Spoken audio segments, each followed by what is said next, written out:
It's hard to overstate the impact Gears of War had when it launched in 2006. It was truly a seismic moment for Xbox, Epic Games, and Unreal Engine 3 itself. Gears didn't just arrive, it kicked down the door, so to speak, showcasing Unreal Engine 3's capabilities and setting a new visual benchmark for the generation. It was quite literally unreal, and it shaped the vision of things to come. Fast forward nearly a decade, and a newly rebranded studio known as The Coalition released its first title under the Gears banner, known as Gears of War Ultimate Edition.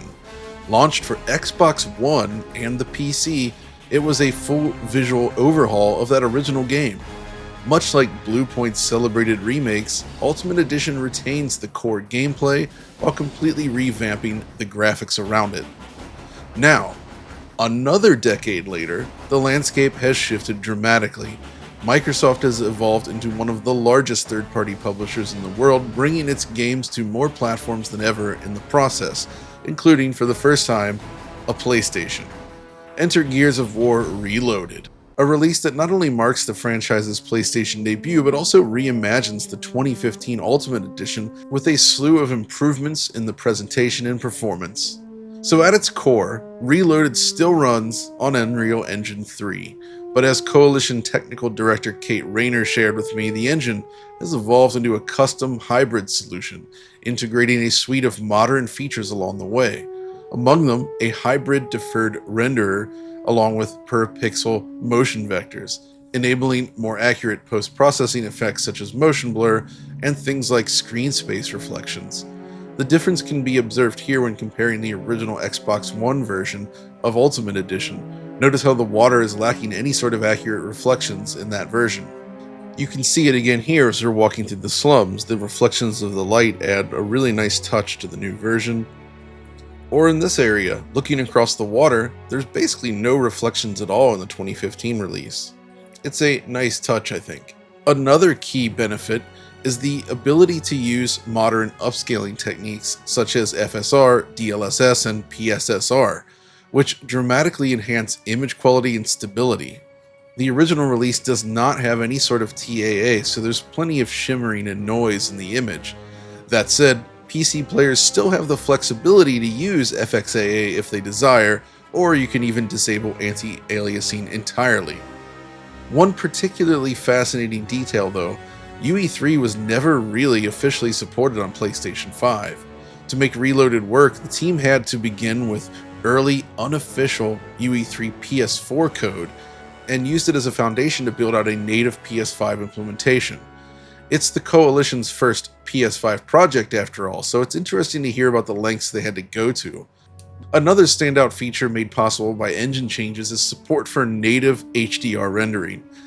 The team integrated the tone mapper from Gears 5, and the visual impact is dramatic, creating deeper shadows and brighter highlights, something you can especially see here with these lambent wretches. This video was actually captured using HDR as well, so if you're using such a display, you can enjoy it. This ended up being one of the most impactful changes for me personally. You could use auto HDR with the original version, of course, but I noticed more clipping, especially in the highlights, like the muzzle flash here on this enemy. It's bright in both versions, but the auto HDR version is just like a big white splotch with a quick fall off, where it looks a little more natural with the native HDR implementation. Basically, you get better highlights and more nuanced shadow detail. Unfortunately, this also highlights a bug that I encountered. On both of my Xbox consoles, HDR mode was not usable. Essentially, the game would boot up fine with HDR enabled like this, but as soon as the Microsoft service comes up to synchronize your saves, the game screen would go black. No, it didn't lose signal. If you press the Xbox button, the system menu still pops up. It's just the game itself goes black. Turn off HDR though, and it comes right back. As a result, any comparisons with the Xbox version will not use HDR. I had Rich also test this out, and in his case, HDR actually worked fine. So it might be a bug with my save perhaps? It's not clear what's going on, but if you encounter this issue, that's what's happening. But okay, we've been talking about comparisons so far, so let's look at more of them here. So this is the Ultimate Edition versus Gears Reloaded. And one of the first major noticeable changes you might see is a complete overhaul of the game's light maps. So it's still using Unreal's light mask system for creating these beautiful baked GI scenes, but Reloaded now benefits from higher quality texture compression along with actual increased fidelity. The baked shadows and lighting, for instance, are a lot more refined, where the original has this sort of soft, blobby shadows around trees and environmental details. Reloaded delivers crisp, well-defined results. The real-time ambient occlusion has also been upgraded. Ultimate Edition used a basic SSAO, but Reloaded switches to AMD's CA-CAO. In addition, the latest version introduces capsule shadows for local characters, now enhanced with PCSS filtering. This results in dynamic shadows that look sharper yet blend more naturally with baked lighting, helping unify the scene visually. Both baked and dynamic shadows have seen significant improvements overall, which elevates the presentation. Global illumination also benefits from the updated light maps. It's not just about compression or resolution either. Indirectly lit areas now exhibit a stronger, more convincing indirect lighting, contributing to a richer and more immersive atmosphere. In short, shading and lighting have been refined across the board, eliminating many of the visual artifacts that lingered with the 2015 release. However, you should not go into this expecting another Gears Ultimate style jump. This is based on Gears Ultimate, and thus it largely looks the same. It's just that everything is presented now at a higher fidelity, with cleaner overall results and more precision in lighting and effects. But of course, this is just talking about the actual visuals themselves, not the resolution and performance, but we'll get to that in a moment. Because naturally, I also revisited the original Xbox 360 version. Now, my video back on Gears Ultimate in 2015 is one of my very first fully voiced pieces for Digital Foundry. It marked the transition from exclusively text-based content with little videos within to fully produced videos. That shift kind of holds a sentimental value for me, and revisiting it again is kind of fascinating. As in my memory, it's clear that certain aspects of the 2006 original align more closely with the game's thematic tone. It's a much darker game in its original form, and it really sort of sells that horror feel, whereas Ultimate/Reloaded is a brighter, more colorful experience, more in line with what the Coalition did with Gears 4 and 5. I like them both, but I can see how folks might have a different preference for one or the other. That said, there's no denying that the new version is visually superior, at least on a technical side. The environments are just flat out far more detailed, everything's more grounded, the lighting's improved, and it just feels a lot more refined overall. Yet, despite the extensive nature of the visual overhaul, there are still some remnants of the Xbox One era release that persist. First and foremost, cutscenes are still delivered via pre-rendered video clips. Now, the original Xbox 360 version also occasionally used video, like this scene here, but most of its cutscenes were rendered in real time, albeit at somewhat shaky frame rates. Gears Ultimate shifted entirely to pre-rendered cinematics, and that approach remains unchanged here.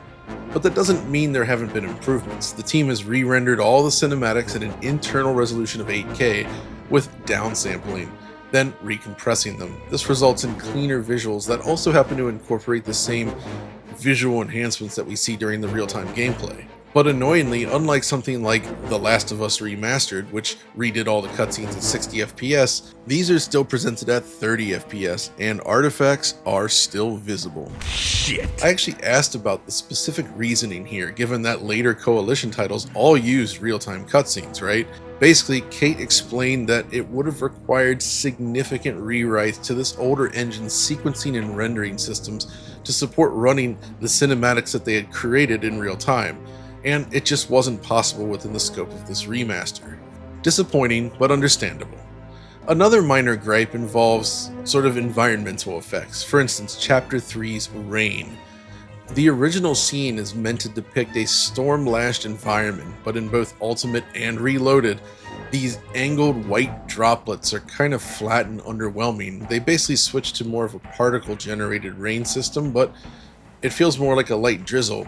And honestly, both games before Gears time and well after have handled rain far more convincingly. So I'm a little disappointed that they didn't attempt to address this. It's not just the raindrops themselves either, the whole scene just feels a whole lot less scary than the original. It's technically more detailed, but I think it feels a lot worse overall.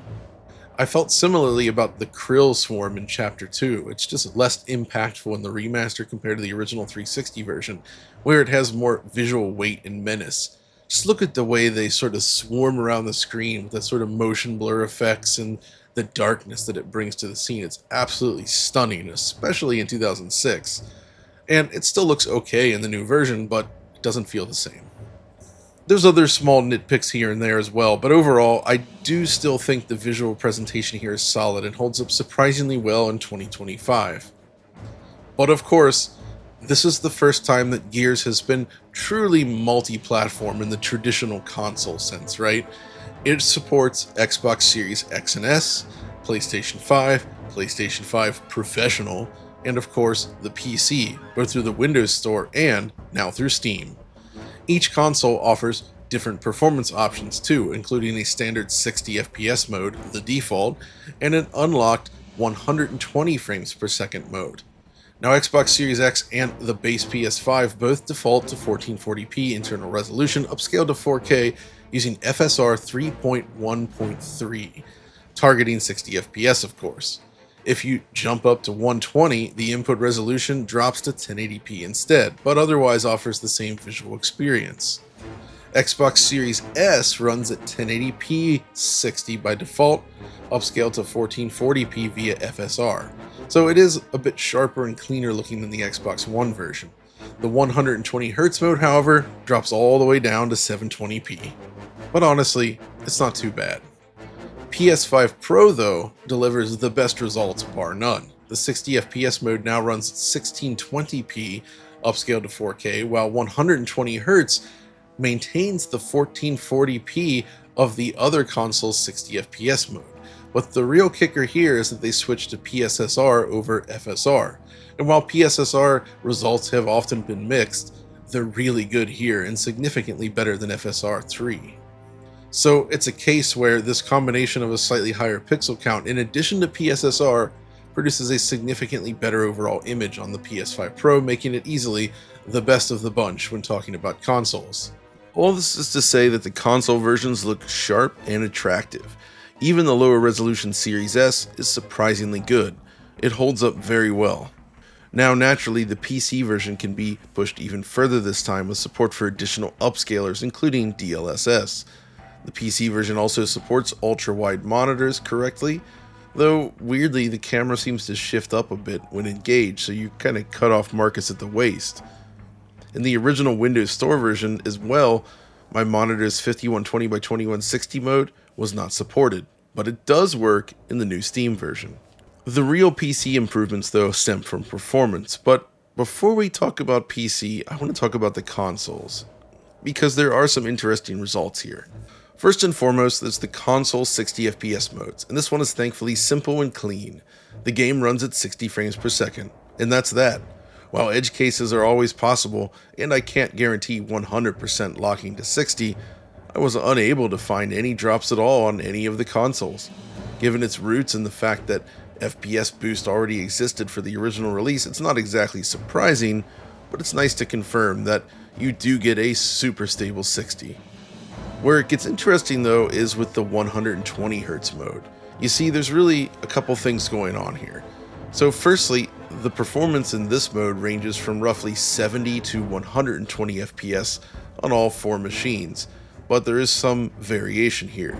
You do not get a stable 120 unfortunately, but it's definitely a significant boost over what you get normally.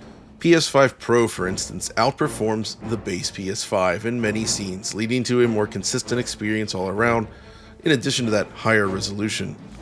So it's properly putting in the work to deliver a professional grade experience. If we look at the Xbox side then, the Series X outperforms Series S, which again, not unsurprising as it's a more powerful console, but I still think it's fair to say that the Series S does pretty darn well. When comparing Xbox Series X against the base PS5, however, the Xbox Series X actually has a performance advantage.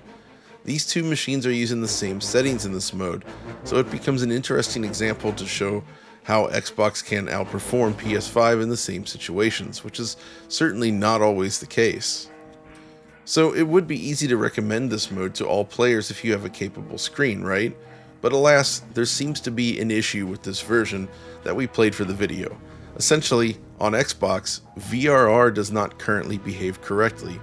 It simply appears to use standard VSync as opposed to VRR, so you get judder when the frame rate is between 60 and 120.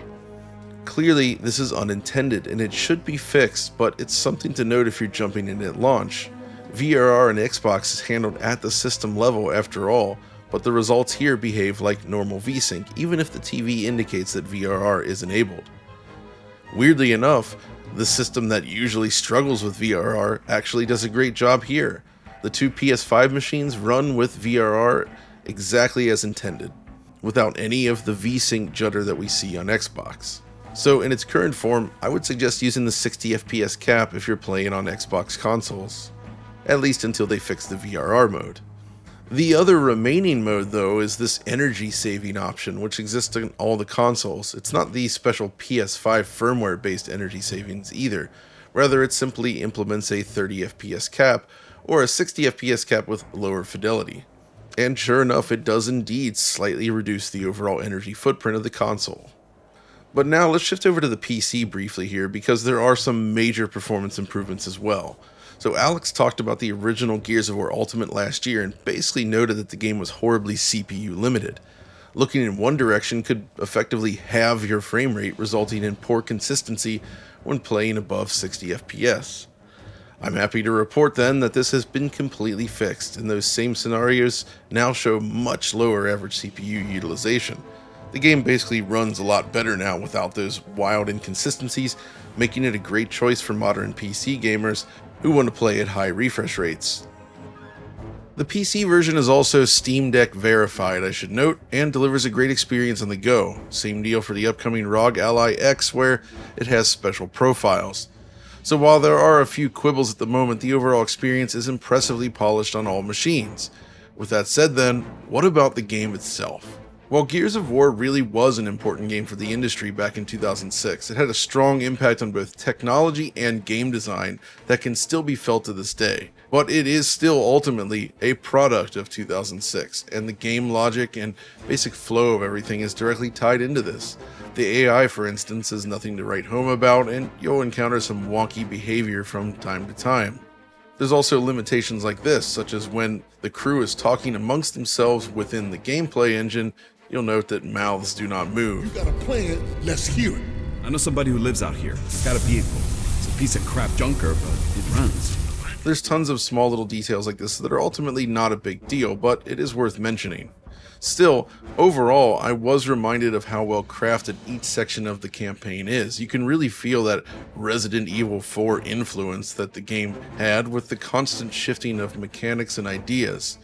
Like, the initial city basically focuses on nailing down the combat, getting you used to it, but then halfway through they introduce you to the Hammer of Dawn concept, which adds a fun wrinkle where you need to use open sky to target these large enemies to take them out. Then later on, you're introduced to the Berserker, which is a blind enemy that requires you to use sound to attract her into smashable walls.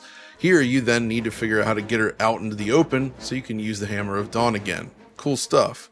The second level then introduces things such as nighttime, where you need to explode these canisters to light the way, avoiding the krill in the process. One step into the shadows and you're dead.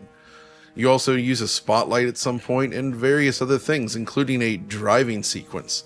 Beyond that, there's boss battles, there's a minecart sequence, moody exploration, large-scale battles, a train ride, and a whole lot more. It's full of variety and a ton of fun. On top of all that, the game still sounds amazing.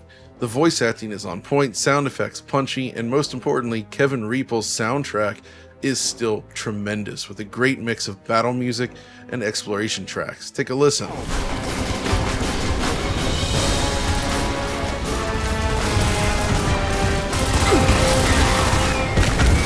Nice! Oh yeah!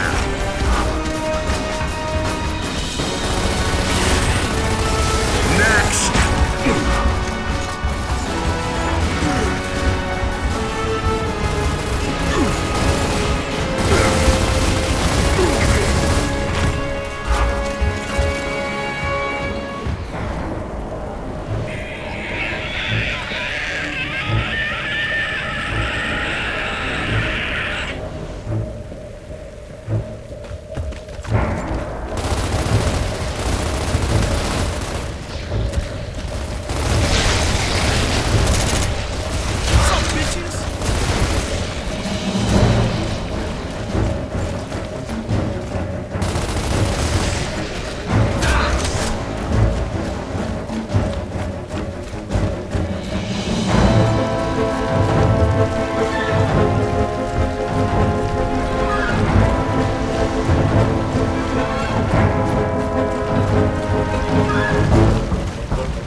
The improved surround sound support is also very welcome, taking advantage of modern speaker configurations.